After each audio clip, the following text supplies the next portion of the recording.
Security. Tried to stop a black woman from entering the VIP gala. What happened next? Left. Everyone speechless. The marble floors gleamed under crystal chandeliers as guests in evening gowns glided toward the velvet-roped entrance of the grand ballroom. Raya stepped through the revolving door, her heels clicking softly, her dress a simple black satin, elegant but unassuming. She clutched her phone in one hand, no entourage, no visible badge, just calm focus. A large man in a fitted security blazer stepped forward, blocking her with one raised hand. His tag read, Craig.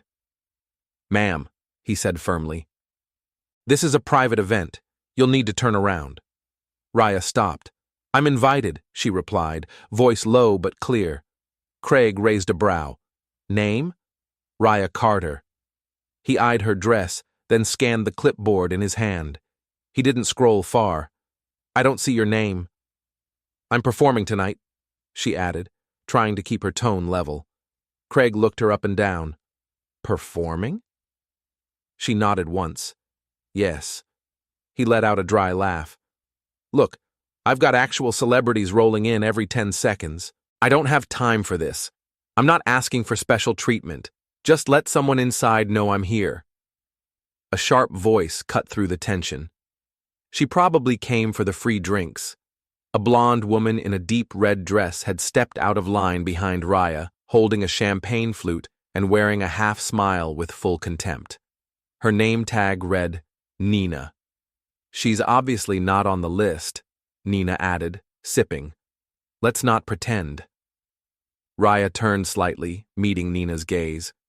"You don't know me. I don't need to," Nina replied smoothly. "This is a VIP premiere, sweetheart, not community theater." Craig chuckled and stepped closer. "Do you even have a pass?" Raya held up her phone.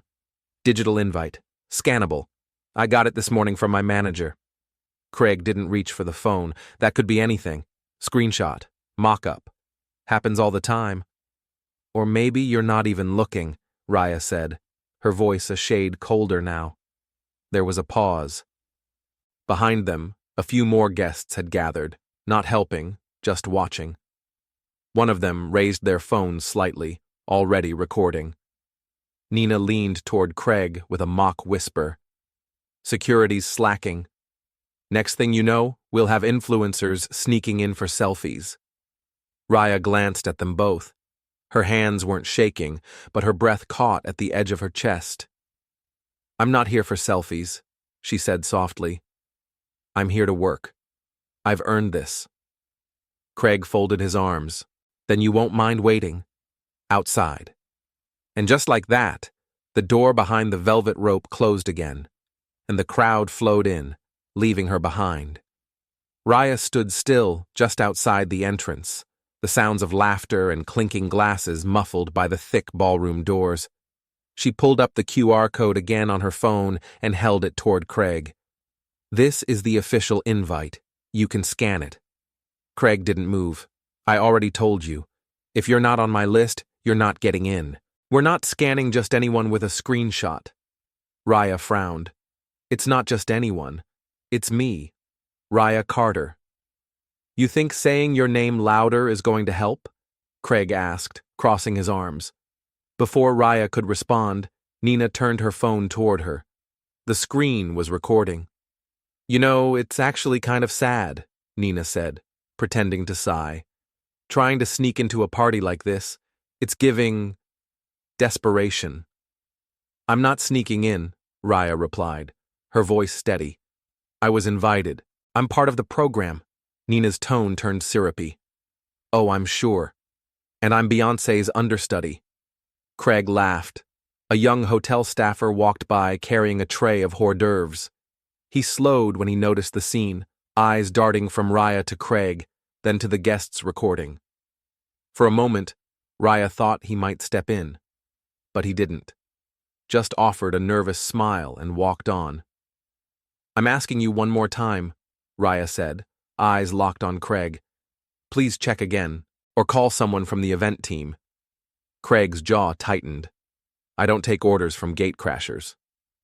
There was a tense pause. Raya lowered her phone slowly. I came here with respect. You're not showing me the same. Nina clapped once, slow and mocking. Well said. That almost sounded rehearsed. Raya turned toward her. You don't know anything about me.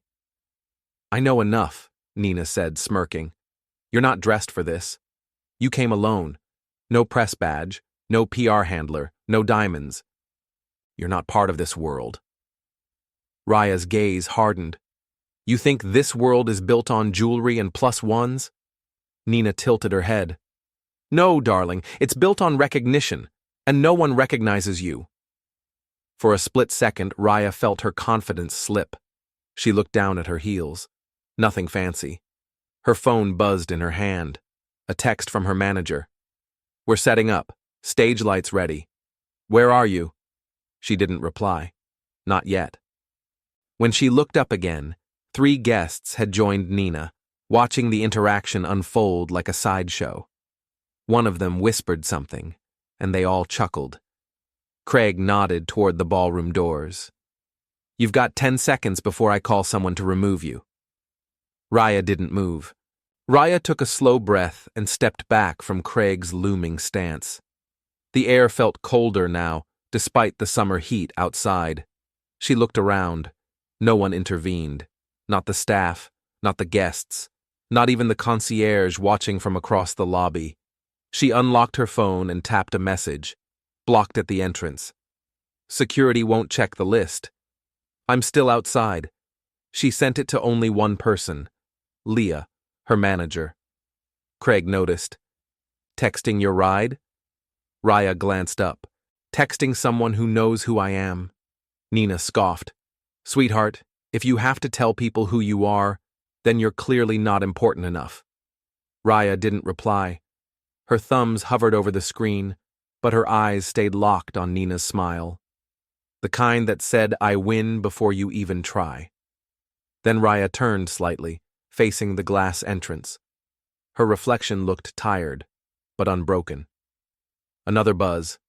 Leah replied, Stay calm. I'm handling it. Do not leave.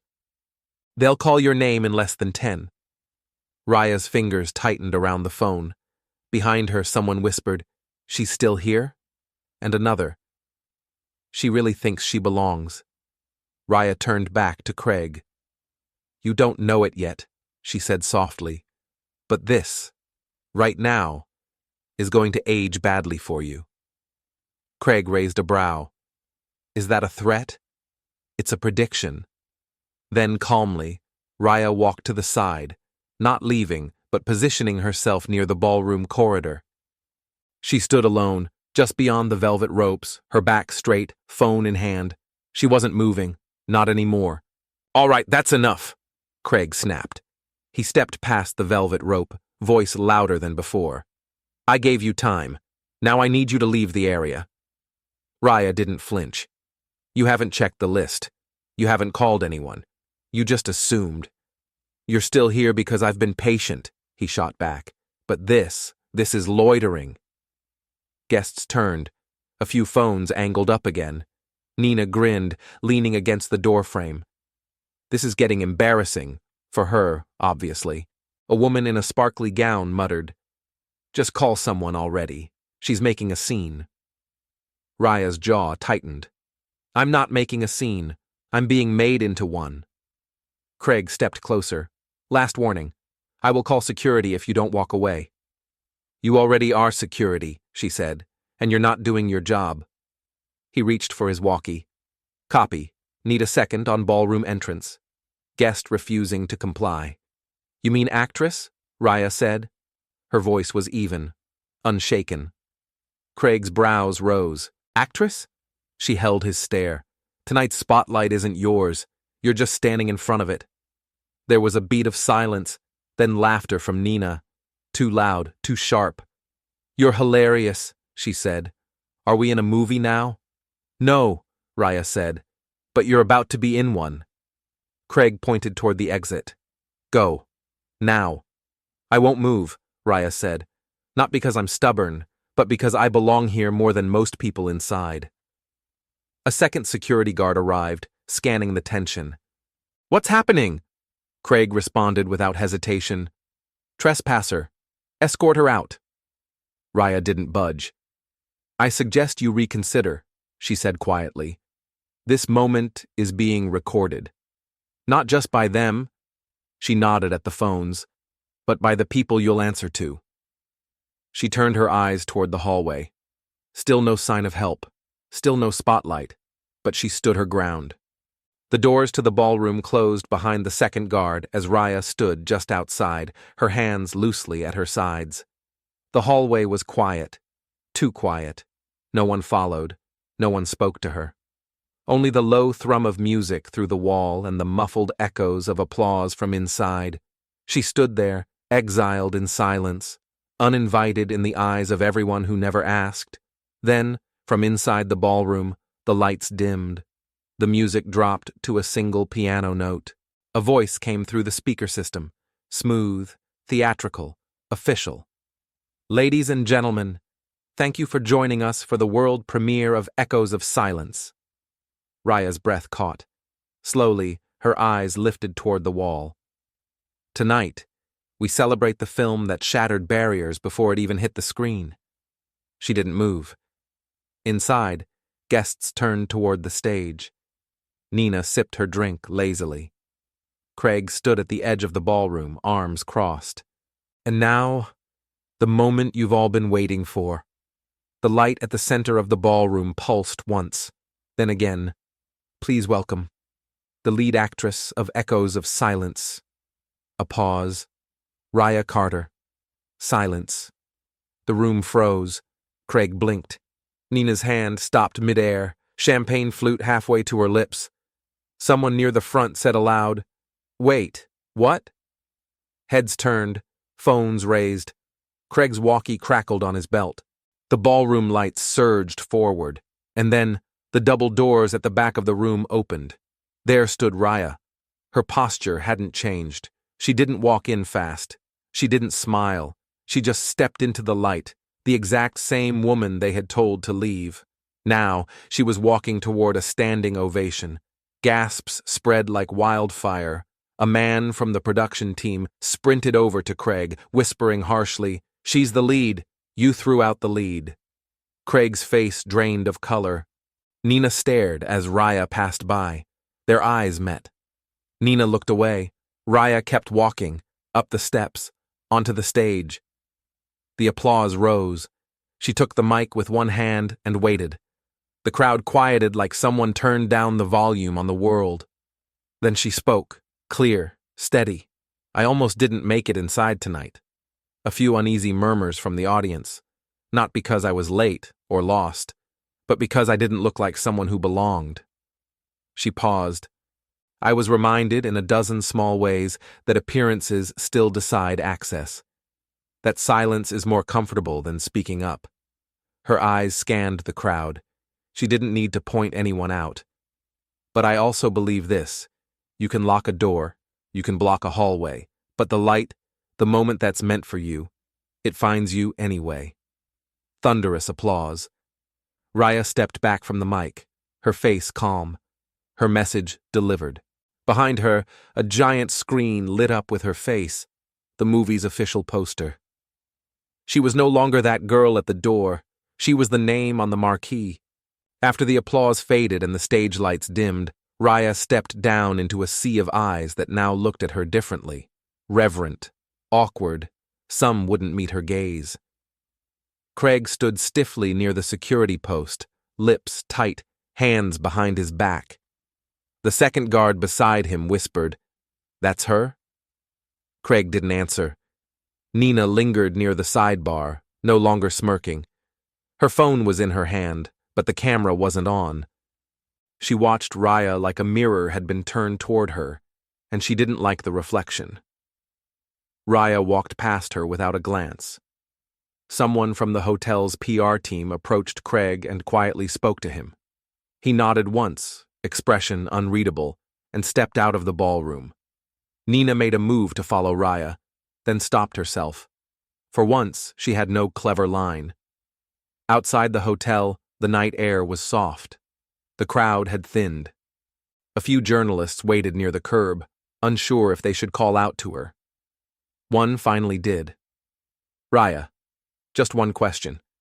Do you have anything to say to the people who tried to stop you from walking in tonight?" Raya turned slowly. She didn't seem angry, or even triumphant, just calm, grounded.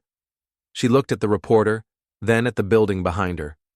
"They didn't stop me," she said simply. "They just made the moment louder."